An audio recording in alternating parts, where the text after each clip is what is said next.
Alors bonsoir tout le monde.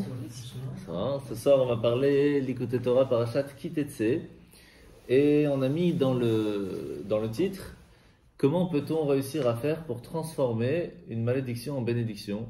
Comment réussir à faire ça? C'est pas quelque chose d'évident. On va voir que en fait c'est pas si compliqué.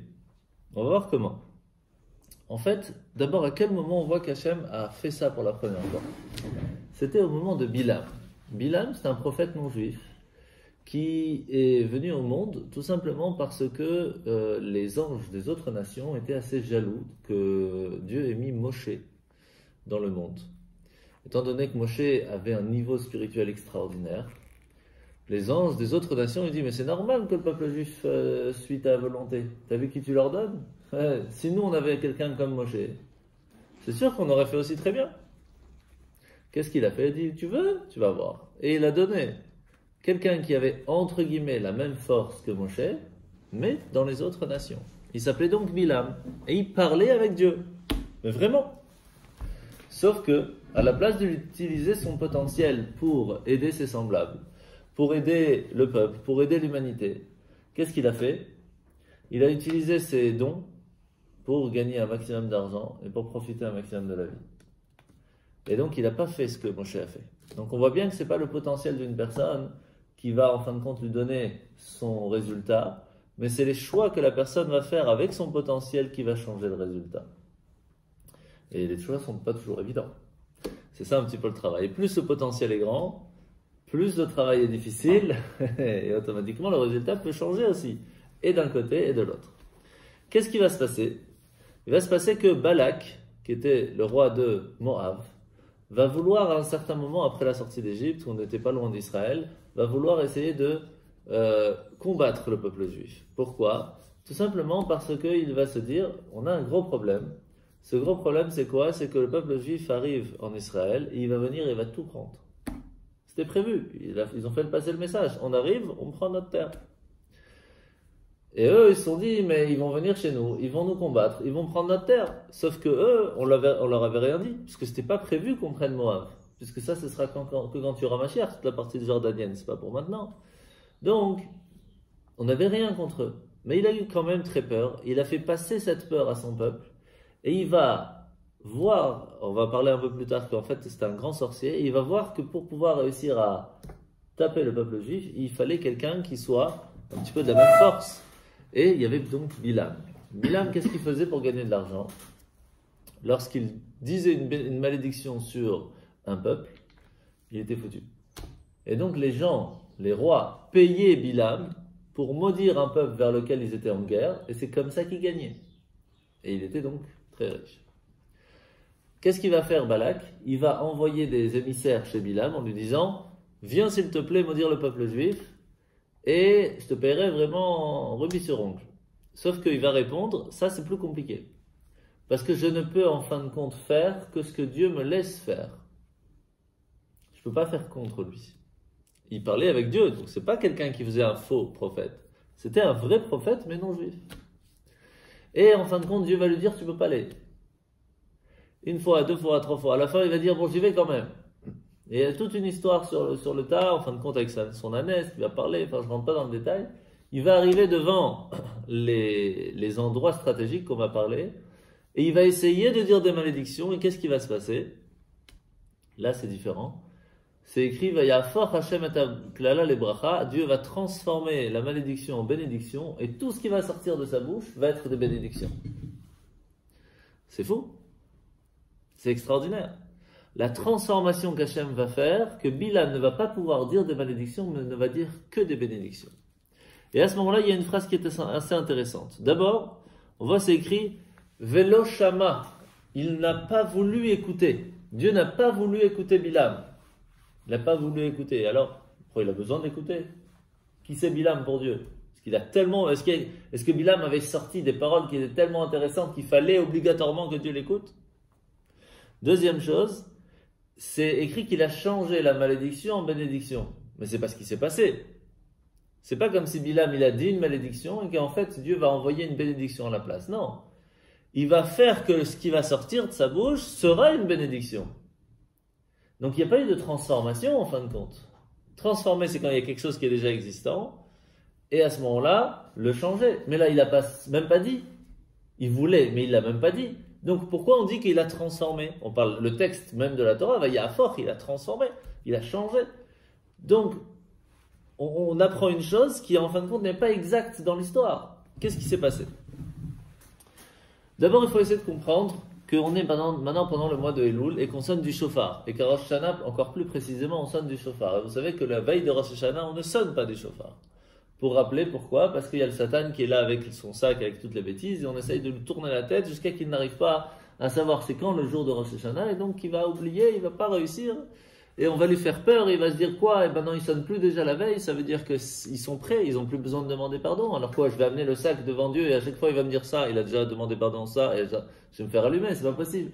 Donc, on lui tourne la tête. Pourquoi? Parce qu'il n'y a pas que des anges, il y a des gens, il y a plein de choses, plein de créatures dans le monde qui essayent toujours de trouver en nous des choses qui ne sont pas bien, et de les amener devant Dieu pour nous faire du mal. Ça, par exemple, la médisance, le lashon hara.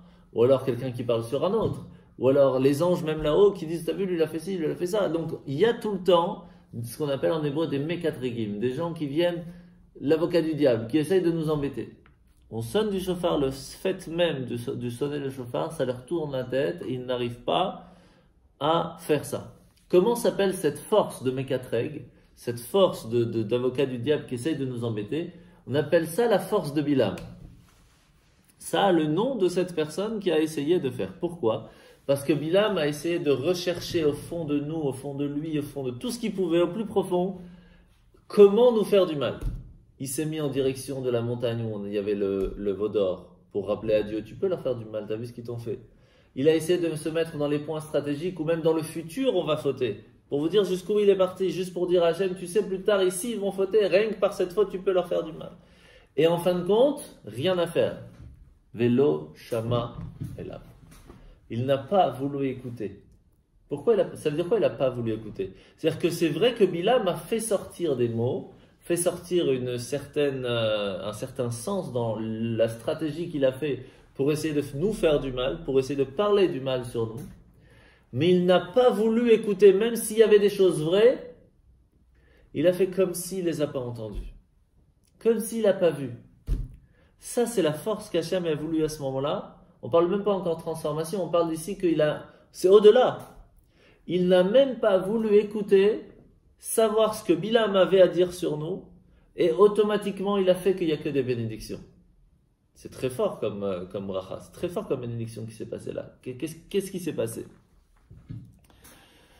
Et donc, ça, la première chose, on comprend donc que Hachem aurait dû l'écouter. Parce que ce qu'il disait n'était pas faux. Mais il ne l'a pas fait. Et quelle est la réponse pourquoi il ne l'a pas écouté? Il nous dit dans le texte. Car ou Hachem Elokecha, parce que c'est Hachem ton Dieu. Parce que c'est notre Dieu, c'est pour ça qu'il n'a pas voulu l'écouter. Et alors? C'est le Dieu de tout le monde. En fait, il nous a donné à l'intérieur de nous une partie de lui-même. Cette âme spirituelle. Qui fait qu'on a une partie de lui.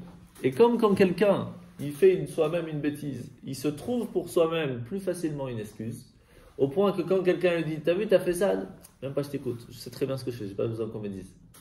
Et on se trouve par soi-même des excuses. Dieu, il dit à Bilam, tu veux me dire qu'est-ce que moi j'ai fait? Qu'est-ce que ma partie de moi dans le corps des Juifs ont fait? J'ai pas besoin de toi pour ça. Je sais très bien comment ça fonctionne. Je veux même pas t'écouter. J'ai des raisons. Je veux pas t'écouter. Ce qui fait qu'il n'a même pas pu parler, même s'il y avait des choses vraies. Il n'a même pas pu lui donner la possibilité de dire quelque chose. Alors on aurait bien voulu qu'aujourd'hui arrive le jour de Rosh Hashanah, qu'on ait cette force de pouvoir dire à Hachem, s'il te plaît, fais la même chose. Quand le Satan il arrive avec nos fautes, l'écoute pas, oublie. Et après la question elle est, si maintenant il parle en fin de compte, comment transformer ces paroles? Donc c'est deux niveaux. La première, comment faire pour que même pas il écoute. Et si en fin de compte ça n'a pas fonctionné, comment faire pour transformer? C'est ça un petit peu ce verset, c'est ça qu'on va essayer de comprendre. D'abord la première chose, on comprend ici, c'est qu'il y a une partie de Dieu qui se trouve en nous. Ok. Ce qui fait que quoi qu'il se passe, on pourra toujours se rattacher à lui. Toujours, puisqu'on a une partie de lui-même. Donc si on s'attache à cette partie-là, on s'attache à lui. Ce qui fait que tant que cette partie vit en nous, on est attaché à Dieu. Quoi qu'il se passe, quoi qu'on fasse. Ça, c'est déjà une bonne nouvelle. Est-ce que c'est logique? Est-ce que c'est intellectuel, cette partie de nous? Est-ce que c'est parce qu'on a fait quelque chose de spécifique ou pas? Non. Il nous a donné en cadeau, en héritage, cette partie. Et il nous dit, quoi qu'il se passe, un jour tu veux t'attacher, elle est là. C'est déjà énorme. Ce qui fait que si c'est comme ça, qu'on a une partie de lui, comment c'est possible qu'on puisse réussir à faire quelque chose contre lui? Comment on pourrait fauter si à l'intérieur de nous, on a une partie d'Hachem? Ce qui veut dire que si on faute, cette partie d'Hachem est en train d'agir contre lui-même. Ou il subit. Ou il subit. Mais comment c'est possible que cette partie d'Hachem, qui est en fin de compte sans limite, permet la possibilité à nous de choisir de fauter? Comment même nous, si on a cette influence en nous, qui est une partie de Dieu lui-même, on arrive à faire quelque chose contre lui? Comment c'est possible? C'est pas logique. Et c'est pour cela que les sages nous disent, la seule chose qui permet à la personne de fauter, de faire quelque chose contre Dieu, c'est ce qu'on appelle un ruach shtut, un vent de folie. C'est-à-dire que, intellectuellement parlant, logiquement parlant, on ne peut pas faire quelque chose contre Dieu. C'est pas logique, c'est pas normal. C'est comme si quelqu'un il prend un couteau, il se fait du mal, normal, comme ça c'est logique, tout va bien. C'est pas normal. Mais quand on réfléchit un petit peu, qu'est-ce qui se passe quand quelqu'un il fait une bêtise? Il se fait du mal à soi-même. Alors il y a des choses qu'on comprend facilement, il y a des choses qu'on ne comprend pas facilement, mais quoi qu'il se passe, une mauvaise action amène des conséquences. Comment ça se fait qu'on réussit à faire une mauvaise action en sachant qu'il y a des conséquences si on le fait quand même? Et des fois des trucs très graves qui peuvent réussir à faire détruire 50 ans de vie. Comment on réussit? C'est pas logique qu'une personne avec un peu d'intellectualité réussit à faire quelque chose contre lui-même. C'est pas logique. C'est ce qu'on appelle un vent de folie. Le Yetzer Hara est tellement fort que de temps en temps il nous envoie ces vents de folie qui nous retournent la tête et on fait des choses contre nous-mêmes. Alors bien sûr, il faut essayer de se travailler là-dessus. On a déjà expliqué la différence entre les petites bêtises, les grosses bêtises, les choses qu'on... Il y en a qui ont un ruach shtut qui dure longtemps. Ah oui, c'est sûr. Parce qu'au sein du peuple d'Israël, par exemple, il y a des gens qui vont vraiment à contresens de l'intérêt d'Israël. Ouais. Ils persistent dedans. Et c'est une aberration. Tout à fait. Et ça dure longtemps. C'est pas un coup de folie brusque comme ça. Ça arrive, les coups de folie. Mais là, ça dure longtemps. Alors, en fait, c'est vrai, hein, mais il y a plusieurs sortes de vents de folie, comme on a déjà expliqué. Il y a ceux qui sont intégrés dans la personne. Oui. Ouais. Donc, on était pour résumer, on était dans l'histoire de comment c'est possible qu'une personne qui est une âme, qui est donc une partie divine, peut réussir à faire des choses contre lui-même, contre Dieu. Puisqu'on a en nous une partie de Dieu, c'est pas possible. La réponse, c'est le ruach shtut. C'est-à-dire qu'il y a un vent de folie qui vient et qui va réussir à transformer la personne, à lui tourner la tête, à faire des choses contre lui-même. Et tu avais posé la question, comment c'est possible des fois que ça dure si longtemps? Alors il y a plusieurs ruach shtut. En fait, il y a ce qu'on appelle le mauvais penchant, le Yetzer Hara. Le Yetzer Hara, il fonctionne de plusieurs façons. De 7 façons plus précisément. Et c'est pour ça qu'on tourne cette fois pour essayer de l'encadrer. Alors expliquer les 7, c'est pas le moment parce que ça prend 1 heure. Mais très rapidement, il va essayer de nous attirer par ce qui nous attire le plus. Généralement, c'est le plaisir du corps. C'est tellement bon cette glace, c'est pas grave que tu vas manger. Maximum, tu demanderas pardon, mais fais-toi un kiff. Ou c'est pas si grave, tu sais quoi, c'est pas la fin du monde. Fais-toi un kiff. Il va nous tirer par le kiff. Ça, c'est une des 7 façons. Il y a 7 façons différentes. Et donc ça, rien que ça, c'est même pas encore un vent de folie. Généralement, il y a une deuxième force qu'il a, c'est Yetzer Hara, c'est qu'il va nous toucher sur quoi? Sur l'erreur. Ça veut dire, une fois on a fait une erreur et on n'est pas assez fort pour avoir l'humilité de dire oui, je me suis trompé. Et donc on va continuer dans cette erreur, trouver des excuses dans l'erreur pour pouvoir continuer cette même erreur et on peut continuer toute sa vie comme ça. Et ça, c'est une force que le Yetzer Hara est tellement fort qu'un jour quelqu'un peut venir te dire mais il n'y a aucun problème de faire ça pendant Shabbat. Et il va te trouver toutes les excuses du monde, même si c'est à l'intérieur de lui que c'est pas ça. Pourquoi? Parce que pour lui, c'est sa façon de se trouver une excuse. Et c'est même pas encore un vent de folie. C'est le Yetzer Hara. Il nous a attrapés avec quelque chose, avec l'ego, Et c'est pour cela qu'une des choses qu'on doit travailler un maximum, c'est l'humilité. Parce que c'est une des forces qui réussit à le contrer. Ça se fait par la Torah. Mais il y a des fois, comme on a déjà expliqué, qu'on arrive devant une épreuve qu'on ne peut pas réussir à passer.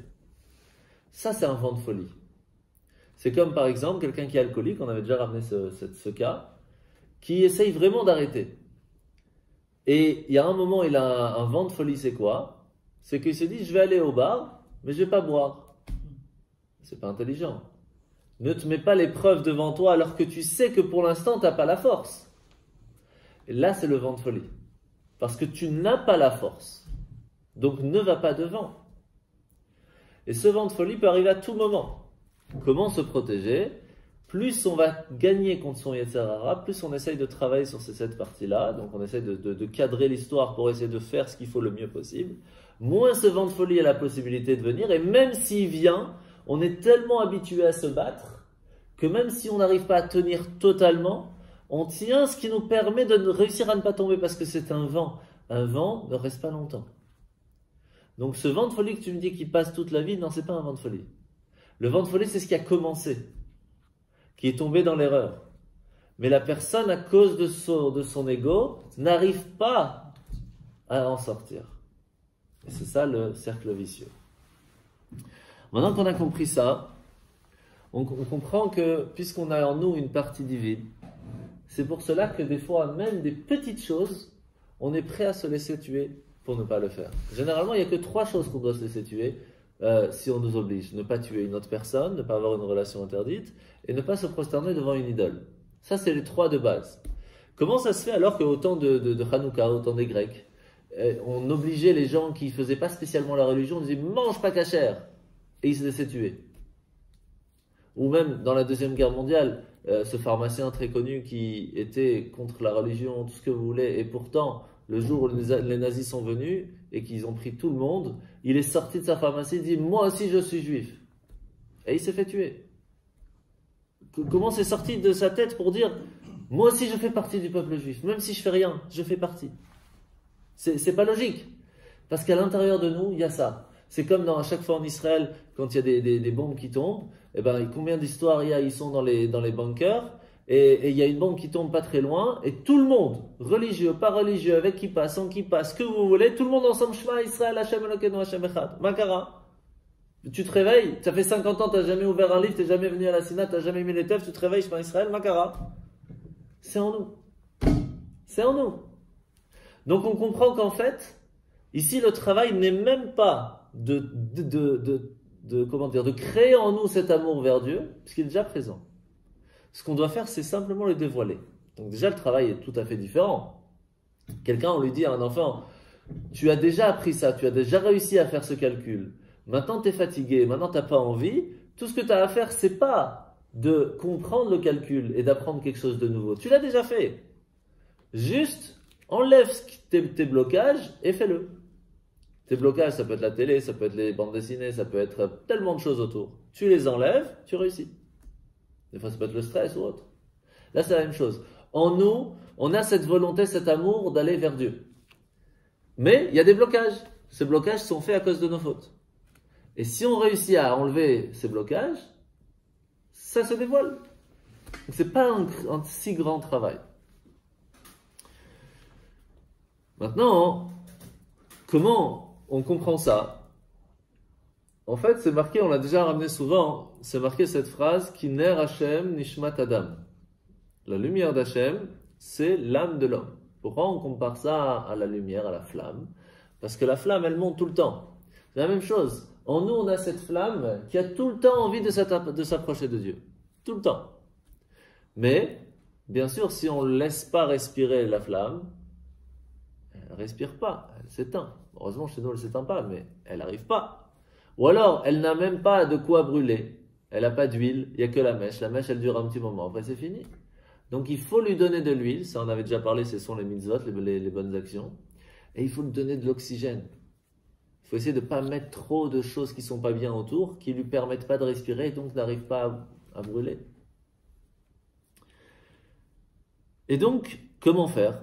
Si on essaye de mettre de côté notre corps un petit peu et donc notre avis personnel, notre profit personnel, nos plaisirs personnels, on les met de côté. On va laisser alors à la place que la partie de l'âme. Automatiquement, elle respire. Et qu'est-ce qu'elle va faire? Elle va vouloir monter. Ce qui fait que, des fois, à vouloir chercher à faire des bonnes actions, des fois, il suffit que tu arrêtes de faire une bêtise, tu auras obligatoirement l'envie de faire une bonne action. Parce que c'est déjà allumé en nous. Mais elle n'arrive pas à brûler. Il n'y a pas de place. Tout simplement. Maintenant, qu'est-ce qui est pire? Faire quelque chose que la Torah t'interdit ou quelque chose que les sages nous demandent? Généralement, on dit que la Torah. On va voir que c'est pas si vrai. Parce que quand les sages ils viennent nous dire quelque chose, c'est ce qu'on appelle la Torah orale. Et on appelle ça les divrei sofrim.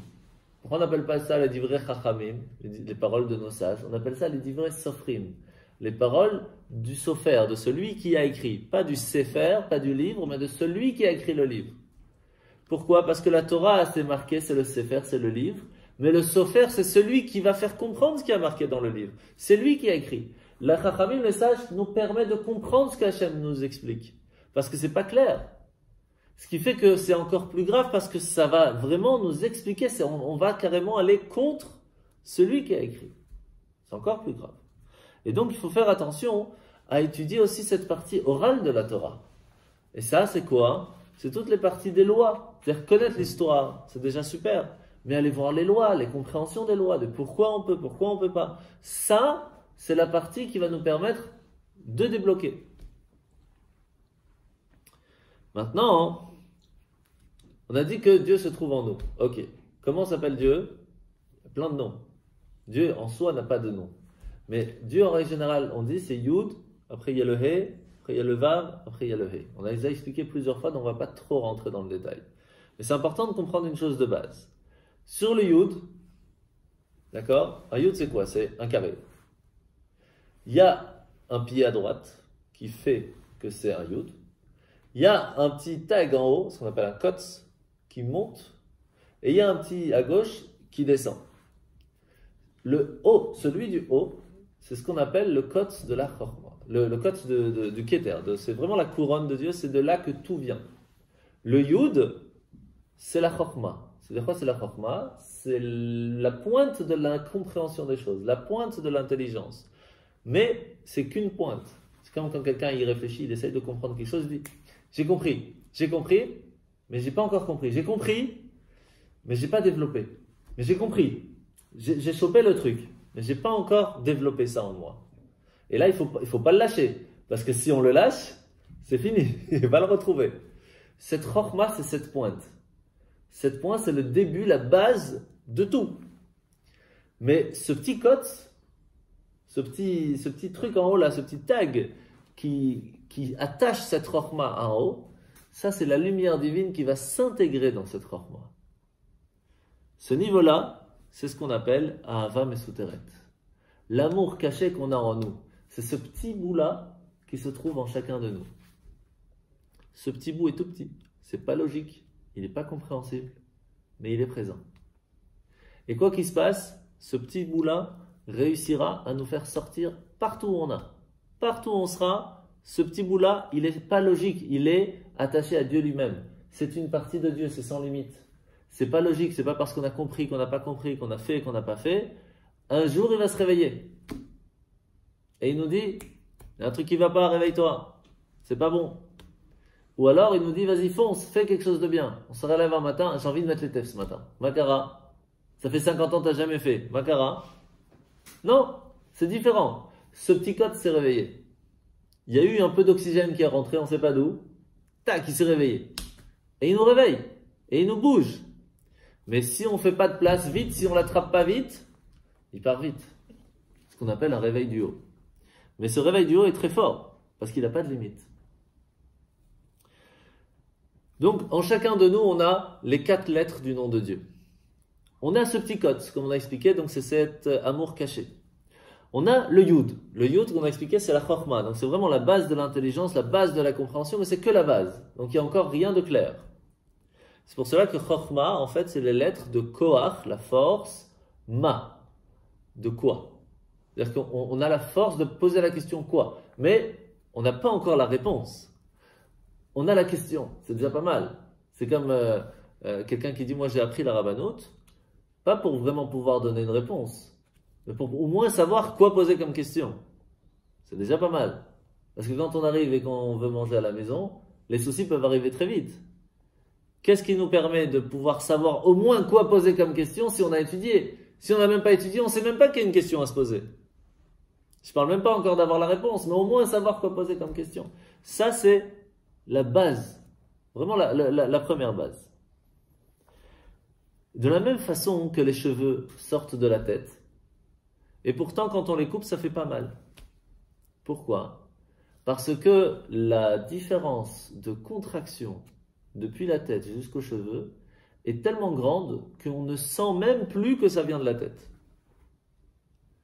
Les ongles, un peu la même chose, mais quand même, quand on tire sur l'ongle, ça fait quand même un peu mal. Un peu, mais c'est un peu le même style. Par contre, si quelqu'un veut se couper un doigt, là, ça va pas. Parce que c'est une partie du corps. C'est la même chose. Ce petit côte, ce petit cheveu là qui est sur le yud, c'est en fait Dieu qui vient, qui le fait pousser. Ça vient de Dieu. Mais c'est tellement contracté qu'on le sent même pas. Mais il est en nous, mais on le sent pas. Et il faut le réveiller. Pour vous donner une idée de la différence de distance qu'il y a entre Dieu, sa lumière, et ce petit côte qu'on a en nous. C'est énorme la différence. C'est pour ça qu'on n'a pas cette envie d'instinct d'aller vers Dieu. Il est en nous cet instinct, mais il est très fin. Par contre, il faut comprendre qu'il y a 3 sortes de tzimtzum. 3 sortes de comment est-ce que Dieu va cacher sa force. La base, c'est l'évouche, c'est l'habit. C'est-à-dire que la chose est à l'intérieur, on le cache. Donc il n'y a pas eu de contraction de lumière. Il est juste caché. Il y a la deuxième, c'est tzimtzum. Donc c'est vraiment contracter une lumière. Mais il y a une autre qu'on appelle la midat adin. Donc c'est vraiment la contraction totale d'une chose. Quand on veut passer d'un niveau à un autre. Par exemple, d'une lumière illimitée à une lumière limitée. Le niveau, ça n'a rien à voir. Parce que quand on passe à l'illimité où il n'y a pas de limite, à un moment on lui dit maintenant tu vas commencer quelque part, tu vas finir quelque part. Le niveau de différence est énorme.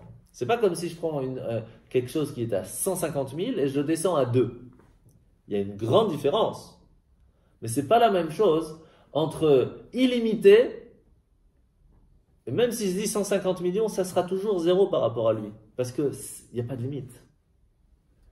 Ou alors, encore plus grand comme Tzimtzum, qui nous parle un peu plus, entre une lumière divine, si je veux dire, il y a la lumière de l'ampoule qui est là, qui nous illumine, et puis cette lumière va se transformer en table. Quelque chose qui n'est pas touchable se transforme en quelque chose de matériel. Ça n'a rien à voir. Ça, c'est ce qui s'est passé quand Hachem il a créé le monde, Bereshit, au commencement. Et c'est quoi le commencement? La première base de compréhension de se dire Hachem, je vais créer un monde. Il n'y a encore rien. C'est Hachem, il dit allez, je donne tout pour créer le monde. C'est parti, on y va. On commence, on crée quelque chose, on donne tout. Avant de pouvoir donner tout, il faut bara Elohim. Il a dû créer Elohim. C'est quoi Elohim? C'est le din, c'est la tzimtzum, c'est la contraction, c'est la sévérité. Il va falloir cacher tout ça. Il va falloir passer d'une partie lumière, une partie pensée, une partie j'ai envie, en quelque chose de concret. Ça, c'est un niveau totalement différent. C'est ça le début de la création du monde. Bereshit, au commencement, avec cette chorma, avec cette intelligence, cette volonté de vouloir créer quelque chose. J'ai la pensée de vouloir créer quelque chose. Il faut que je le mette en concret. Pour le mettre en concret, le niveau, c'est rien à voir. Ça, c'est Elohim. Ça, c'est le Midat Hadin. Ça, c'est la force de contraction totale d'une chose qui devient quelque chose de totalement différent. Mais à partir de là, c'est marqué que dans la Gemara Sanhedrin, à la page 38, que lorsque Hachem a créé le monde, il a tout créé les 6 premiers jours, il a demandé à personne. Mais arrivé à la création de l'homme, il a dit, je vais demander aux anges qu'est-ce qu'ils en pensent. Il y a toutes les raisons pourquoi ils demandent, etc. Et quelle a été la réponse? Il y a 4 styles d'anges, 2 qui ont dit oui, ça vaut le coup, 2 qui ont dit non, ça vaut pas le coup. Celui de la vérité, il dit, mais les humains, ils vont pas dire la vérité, ça vaut pas le coup. Etc. Donc. Et en fin de compte, Hachem va le pousser du petit doigt, et entre guillemets, il va brûler, il va tomber, il va brûler. Enfin, c'est des images, hein, mais qu'est-ce que ça veut dire? Hachem va leur montrer à ce moment-là quelle est sa volonté première, quelle est sa force sans limite, et l'ange ne va pas tenir, et il va brûler. Et alors, quoi ça nous change de savoir ça? En fait, on comprend que si Hachem n'a pas caché sa force dans le monde, on ne peut pas vivre.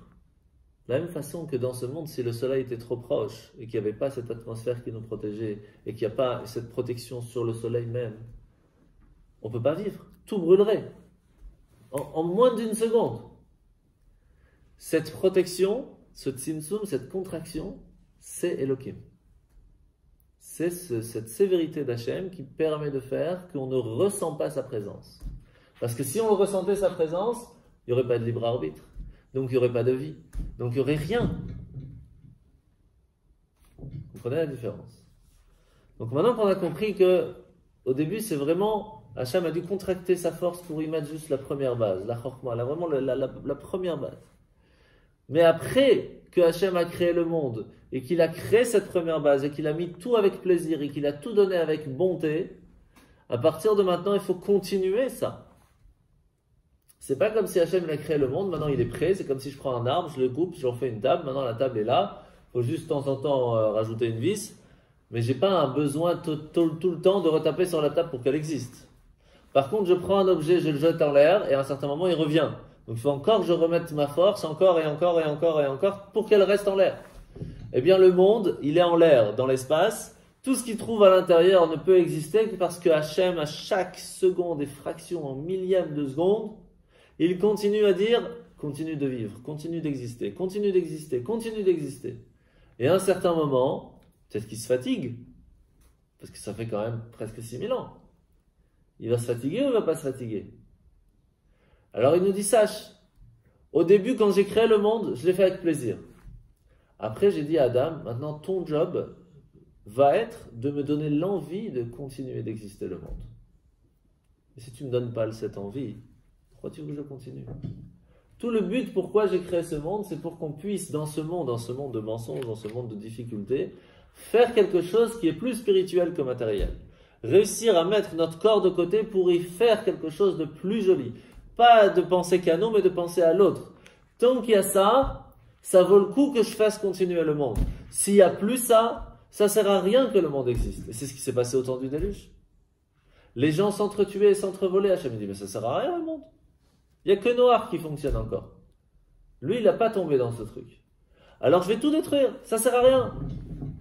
Le monde ne peut continuer d'exister que parce qu'il y a quand même 10 personnes qui nous donnent envie de continuer d'exister. C'est pour ça que c'est important dans une communauté qui est mignonne, qui est 10 personnes qui lui disent Hachem, fais continuer cette communauté. On veut qu'elle continue. Et plus on va le faire avec cœur, plus il va dire, ah ben avec cœur je vais le donner. Et je ne vais pas donner qu'un peu, je vais me donner beaucoup. C'est pour cela qu'Abraham, il a essayé de sauver la ville de Sodome et Gomorrhe. Il a dit, s'il y a 50 juste dedans, ça te donnera l'envie de le continuer d'exister? Il dit oui. S'il y a 40, 30, 20, 10, après 10, il n'a pas posé la question. Après 10, il ne pose pas. Moins que 10, Dieu n'a plus l'envie de donner l'exister. Donc pour pouvoir continuer d'exister dans ce monde, dans cette ville, dans ce village, dans cette partie de la ville, on se doit d'avoir le minyan.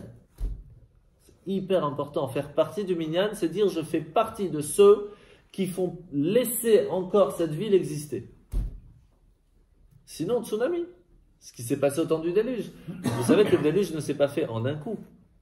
D'abord, Hachem, il a envoyé un tsunami d'une côté de la terre, après un autre côté, après encore une autre côté, après encore un autre problème, puis un tremblement de terre, puis un volcan qui explose. Et ils n'ont pas compris. C'était un message, mais arrêtez. Vous ne comprenez pas que j'en ai marre. Ils n'ont pas compris. Alors Hachem, au bout d'un moment, il a été obligé de tout détruire. Tout ce qui se passe dans le monde, ce ne sont que des messages. Il faut savoir les traduire, les crypter. Et c'est pour cela que la Chorma, cette partie de base d'Hachem qui a voulu créer le monde, on appelle ça aussi le Kadesh. Le Kadesh, c'est vraiment la partie sainte. Parce que quand quelqu'un il veut se rattacher à Dieu, qu'il veut être saint, c'est qu'il s'attache à la volonté première de Dieu. De créer un monde avec un certain but. C'est pour cela que dans la Téphiline, par exemple, il y a 4 parachiotes. 4 parties de la Torah. Pour les 4 noms de Dieu. Le premier, c'est quoi? Kadesh li kol bechor. Rends saint tout premier-né. Ça veut dire rattache tous les premiers-nés, donc c'est-à-dire toute personne qui a cette âme qui fait partie de Dieu, vers cette sainteté, vers cette partie de Chokhmah, vers cette première base. Et donc ça c'est la première partie. Mais on ne doit pas s'arrêter là. On ne peut pas s'arrêter à ça. Donc on a la deuxième. C'est quoi le He? C'est quoi un He? C'est un Yud qui s'est développé en Dalet. Vous voyez le Yud, on le met à l'envers, il y a un Dalet. Développement. C'est la Bina, la compréhension de ce qu'on avait chopé comme étape. On avait trouvé le truc, on ne l'avait pas développé. Bina, c'est le développement. Autant Hachem, il avait développé cette volonté de vouloir créer le monde et il en a fait le ciel et la terre et tout ce qu'il y a dedans. Et donc il a mis tout son être pour pouvoir le faire. De la même façon, nous, quand on a chopé, compris quelque chose, on va le développer. Et dans le développement, il y a plusieurs niveaux. Pour cela qu'il y a ce troisième niveau qui s'appelle Da'at, la connaissance. Parce que quelqu'un peut très bien comprendre quelque chose et pourtant s'en fout. Comme je crois que c'était Aristote qui s'est fait choper en train de manger un animal vivant, donc il est en train d'arracher d'un animal vivant. Il lui dit, mais son élève lui dit, mais tu nous as appris la semaine dernière que c'était interdit, que c'était pas logique, que c'était pas quelque chose de bien. Il dit, oui, mais là maintenant je suis pas Aristote. C'est-à-dire que quand je suis en classe, je vous apprends ce que Aristote il dit, c'est une chose. C'est-à-dire que la compréhension, l'intellect, c'est une chose. Mais réussir à passer de l'intellect à l'acte, c'est un autre niveau. Ça c'est la connaissance. Réussir à faire que ce qu'on a compris, on va agir comme on a compris. On peut très bien sortir d'un cours où on a appris tout ce qu'il faut faire ou pas faire. On sort 2 secondes après, on fait l'inverse. Parce que la compréhension, elle était dans la tête, mais elle n'est pas arrivée au cœur. Et encore moins aux actes. Donc il y a plusieurs étapes. Et donc le He se doit d'arriver plus loin. Se doit d'arriver au Vav. Mais avant d'arriver au Vav, on va essayer de comprendre c'est quoi ce He. Pour donner une petite idée, il y a quand on arrive à Rosh Hashanah, Kippour, même de temps en temps dans les fêtes, dans Shabbat, pendant la semaine, on dit Em abanim smecha. Em abanim smecha, alléluia. Dans le Hallel, par exemple. Ça veut dire quoi? Em, c'est la maman. Maman, c'est Bina, c'est le développement. En général, l'homme, il a le tic, mais c'est la femme qui s'est développée, qui s'est arrangée, qui sait mettre en place. C'est la même chose. Em, c'est la maman, le Bina, Semecha, elle est joyeuse. Pourquoi? Parce que si on a compris quelque chose mais on ne l'a pas développé, on n'est pas encore joyeux. Ça n'arrive pas jusqu'au sentiment. Par contre, quand on a développé les choses, ça nous a touché au cœur, alors oui, on peut être joyeux. Ou triste, ça dépend le sentiment.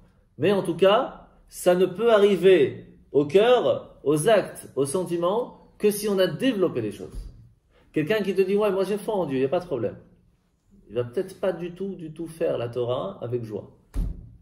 Quelqu'un qui va étudier la Torah, qui va essayer de comprendre c'est quoi la Torah, il peut arriver à un niveau de joie, de crainte, d'amour. Pourquoi? Parce qu'il a compris les choses. Il a développé ça.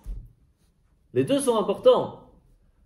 Le Yud, c'est quoi? C'est vraiment le bitoul. C'est-à-dire je fais que parce que Dieu m'a demandé. C'est s'attacher à Dieu lui-même. C'est énorme. On a déjà expliqué, c'est le plus haut. Mais en fin de compte, si on veut réussir à arriver à ce qu'on fasse les choses avec kiff, avec simcha, avec joie, c'est seulement si on a compris. Parce que le sentiment ne peut venir que si on a compris les choses. Et des fois, on a ce sentiment de coup de foudre comme ça. Pour une chose, pour quelque chose qu'on a envie, etc. Mais c'est pas venu tout seul non plus. Il y a une certaine compréhension derrière. Que des fois on a développé, que des fois on n'a pas développé. Mais tout vient de la compréhension en fin de compte. Et plus on a compris les choses, plus ce coup de foudre reste. Moins on a compris, plus il part vite. C'est pour cela qu'on ne peut pas baser tout un couple, toute une vie sur un coup de foudre. On se doit de réfléchir et de développer ce coup de foudre. Pourquoi j'ai ça? Pour une raison et parce que, et on donne et on continue et on fait des compromis et on avance et on construit. Et là, ça reste éternellement. Mais sinon, ça ne marche pas.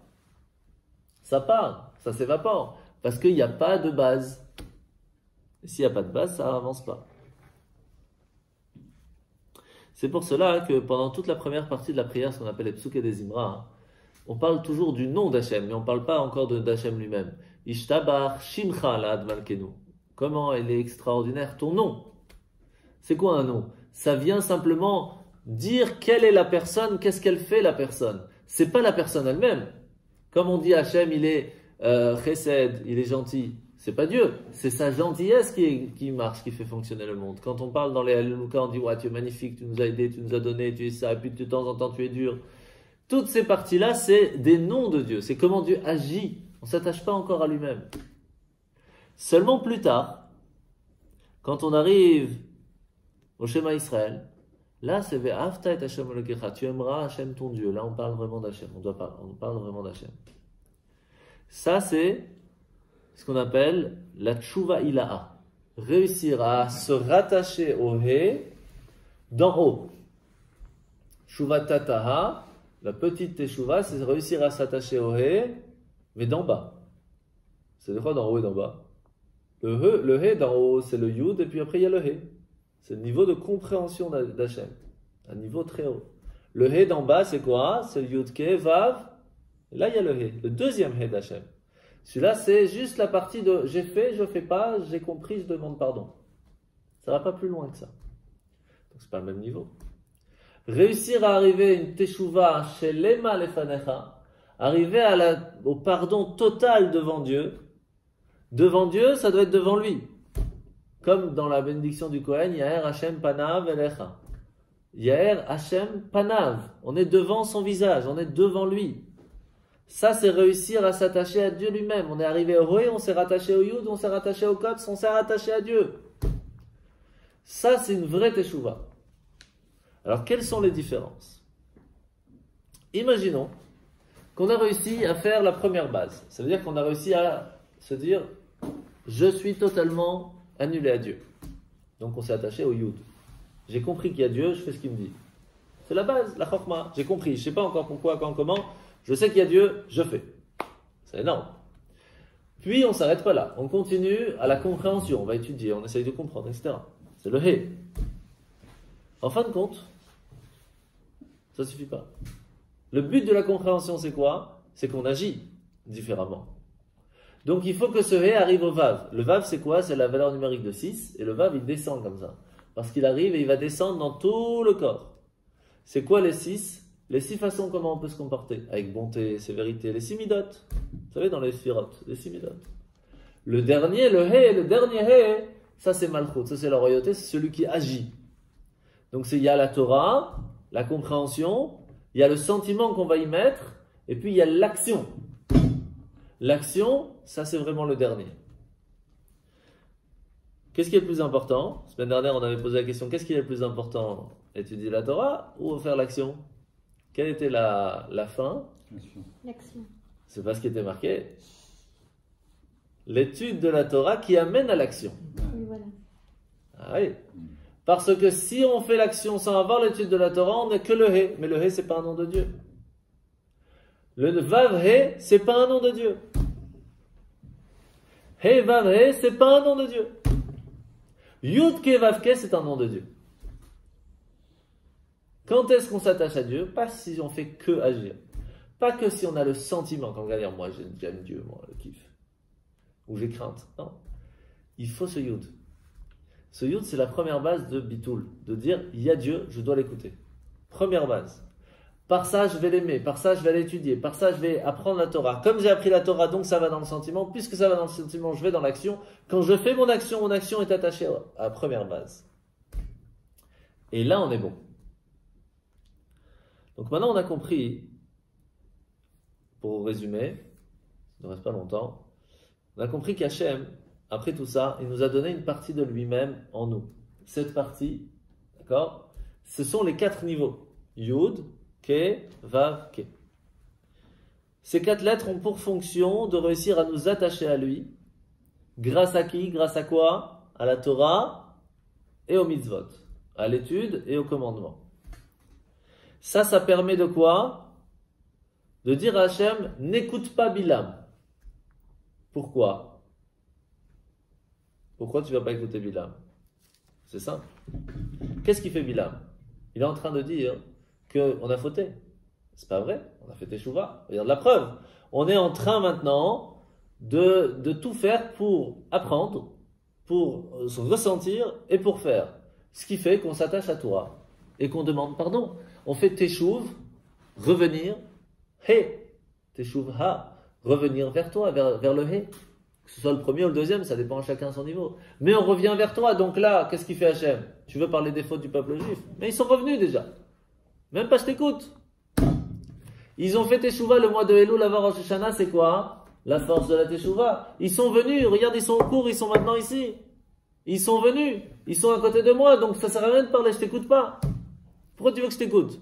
Ici, il est à côté de moi. Mon fils, il vient de revenir à la maison, il me dit, papa, je suis là. Peut-être j'étais pas top avant, mais maintenant je suis là. Super, mon fils. Il y a quelqu'un qui tape à la porte, vous savez, votre fils, il a fait ça. Mais il est là, mon fils, je m'en fous de ce que tu me dis, il est là. Ça, c'est quand quelqu'un, il a fait tchouva. Sauf que qui a réussi à faire tchouva, surtout? C'est pas évident. Alors comment faire? Maintenant on a compris comment faire pour ne pas qu'Hachem, il écoute même. Même pas qu'il écoute. Mais si maintenant ça arrive qu'on n'a pas réussi à bloquer que Hachem ne doit pas écouter. Et qu'il a écouté. Comment faire pour transformer ces paroles que Bilam va dire et qu'à la place de dire des malédictions, eh bien c'est une bénédiction qui va venir. Ça c'est une transformation. Ça c'est plus difficile. Comment faire? Alors regardez. Tout ce qu'on a dit jusqu'à maintenant, c'est toujours un travail à partir de nous-mêmes. Ça veut dire, nous, on va essayer de comprendre, nous, on va essayer d'aller et ressentir, nous, on va faire. C'est la Teshuvah, ça doit être de notre part. Nous, on doit ressentir la volonté de dire à Hachem, je veux revenir vers toi. Ça permet à Hachem de ne pas écouter. Et si on n'a pas fait ça, Hachem il nous dit, Ki aefra Hachem elokecha. Pourquoi j'ai transformé sa parole de malédiction en bénédiction?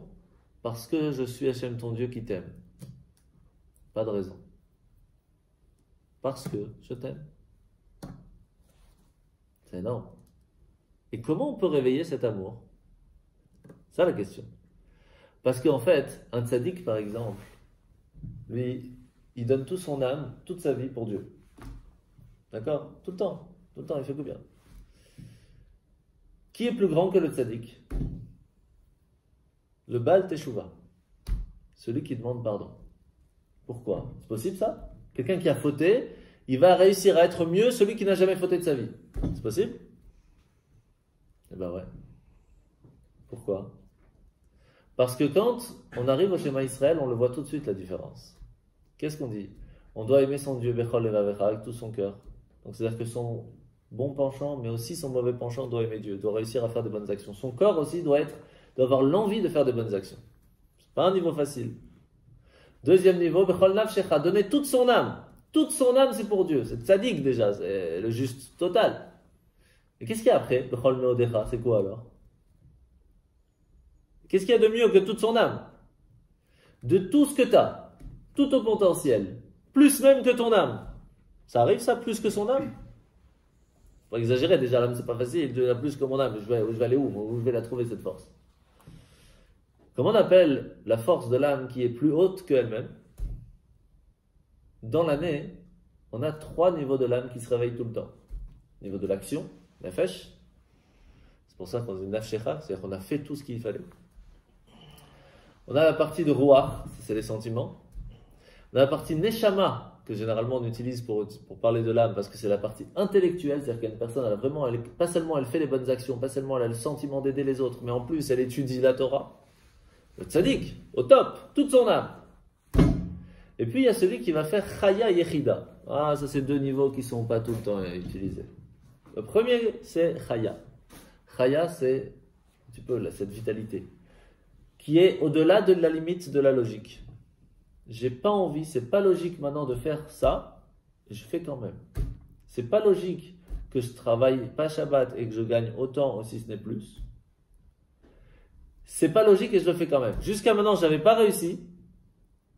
Je vais aller au-delà de ma logique. Je vais écouter la logique divine. Je ne comprends pas pourquoi. Je vais au-delà de ma logique. Je suis fatigué, mon corps me dit tu dois rester dormir. Je vais quand même au cours. Je vais quand même à la Sina. Au-delà de la logique. Sauf que le tzaddik ne va pas utiliser cette force. Parce qu'il n'a pas le mauvais penchant qui lui dit vas-y, ne fais pas. Mais celui qui fait des bêtises, il a la possibilité d'utiliser cette force, qui est plus forte encore que celle du tzaddik. Parce que qu'est-ce qu'il va faire? Il va utiliser cette épreuve, cette difficulté, et il va la transformer en force, en tremplin pour faire quelque chose d'encore plus grand. Ce qui fait que quand nous, on transforme notre obscurité en lumière, eh bien Hachem transforme les malédictions et les punitions qu'on devait recevoir en bénédictions. Ce qui fait que si vous voulez savoir si que pendant l'année, il y a des choses que vous n'avez pas fait qui étaient top, et que vous voulez les transformer, pas seulement les effacer, ça on peut, comme on a expliqué, en disant à Hachem, voilà, moi maintenant je fais. Donc si je fais, alors tu peux lui dire et pas besoin d'écouter. Mais je veux pas faire ça. Je veux pas que le temps que j'ai passé à faire une bêtise soit perdu. Je veux pas juste que ce soit un blanc dans mon livre. Je veux transformer que cette faute que j'ai faite devienne une bonne action. Comment je peux faire? Je l'utilise comme un tremplin pour faire mieux qu'avant. Ça même que j'ai été dans un certain moment en train de faire une bêtise, ça même me permet aujourd'hui de faire mieux les choses. Puisque par cette connaissance, par ce expérience, je réussis à changer, à faire mieux qu'avant. Mon expérience de pas bien devient du bien. C'est un tremplin, cette obscurité devient lumière. Et c'est comme ça qu'on réussit à transformer ce qui normalement devait devenir une punition, une malédiction, et ça devient une bénédiction totale. C'est énorme. Et c'est pour ça que, qu'est-ce qui est plus grand? On avait appris ça bien avant les vacances, on va voir ceux qui se rappellent. Qu'est-ce qui est plus fort? Faire une bonne action ou se bloquer à ne pas faire une bêtise? Bravo, là qui suivent. Se bloquer à ne pas faire une bêtise, c'est plus fort que faire une bonne action. Pourquoi? Parce que les bonnes actions, ça vient de Vav et de He, du nom d'Hachem. Puisque pour faire une bonne action, il faut des sentiments, il faut l'action. Mais se bloquer à ne pas aller contre Dieu, c'est la compréhension et l'annulation envers Dieu. Donc ça, c'est le Yud et le He. Donc c'est la partie d'Hachem directe. Ce qui fait que lorsqu'on va dire à Hachem, je ne comprends pas tout de suite, je n'ai jamais eu l'habitude de ne pas faire cette bêtise, mais à partir de maintenant, je ne le fais pas, je transforme mon temps de bêtise en temps de bénédiction, en temps de bonnes actions, je transforme toutes les bêtises d'avant comme si j'avais fait des bonnes actions. Toute mon année peut devenir pas un grand blanc de vide, et avec quelques bonnes actions de temps en temps, et donc on va recevoir une bonne année par rapport aux bonnes actions qu'on a faites, parce qu'on a quand même effacé les bêtises qu'on a faites. Non, les bêtises deviennent des temps de bonnes actions, et on mérite toute l'année. C'est énorme. À quel moment on peut faire ça? Alors heureusement, Hachem nous a donné une grande chance. Il y a ce qu'on appelle les 10 jours de Teshuvah. Donc d'abord, on est pendant le mois de Elul, on peut faire Teshuvah, on peut effacer. Après, on a les 10 jours de pénitence, 10 jours de Teshuvah. Qu'est-ce qu'ils ont de plus que le mois d'Elul? Chaque jour des 10 jours de Teshuvah permettent de transformer tout ce qu'on a utilisé avec la bonté dans les bêtises, à les transformer en bien. Le deuxième, tout ce qu'on a utilisé comme sévérité, en tapant, en embêtant, etc., pour faire des bêtises, se transforme en bien parce que c'est un tremplin pour aujourd'hui ne plus le faire. Et quand on arrive le jour de Yom Kippour, on est au 10e, on a réussi à se rendre parfait de tous les côtés. Et c'est pour cela qu'à ce moment-là, on fait la prière, l'Ifnei Hashem Tit Haru. Maintenant, on est pur. Cette transformation est totale. Alors que pendant les 10 jours de pénitence, qu'est-ce qu'on fait? On fait le Teilim Shir Amalot Mima Amakim. On va rechercher dans les profondeurs. On va essayer d'aller au plus loin possible pour transformer. Mais c'est pas encore facile, c'est pas encore réussi. Quand est-ce qu'on réussit? Lorsqu'on se contrôle à ne pas utiliser notre corps. On dit à notre corps, je t'écoute plus. Je ne parle qu'à mon âme. Quel jour on fait ça? À Kippour. Le corps veut manger? Tu peux toujours vouloir. Tu veux mettre des chaussures en cuir? Veux. Tu veux te profiter? Tu veux prendre une douche? Veux. Tu as le droit de vouloir. C'est bien. Mais non. C'est moi qui gère. C'est pas toi qui gère. Quand à Kippour, on rappelle à Hachem qu'on est prêt à faire parce qu'il nous a demandé, parce qu'on est prêt à aller au-delà de la logique des choses. Et on fait comme ça. On réveille cette transformation que tous les moments de bêtises qu'on a fait dans l'année se transforment en bonne action. Et on peut réussir à ce moment-là à tout changer. C'est ça, la paracha de la semaine.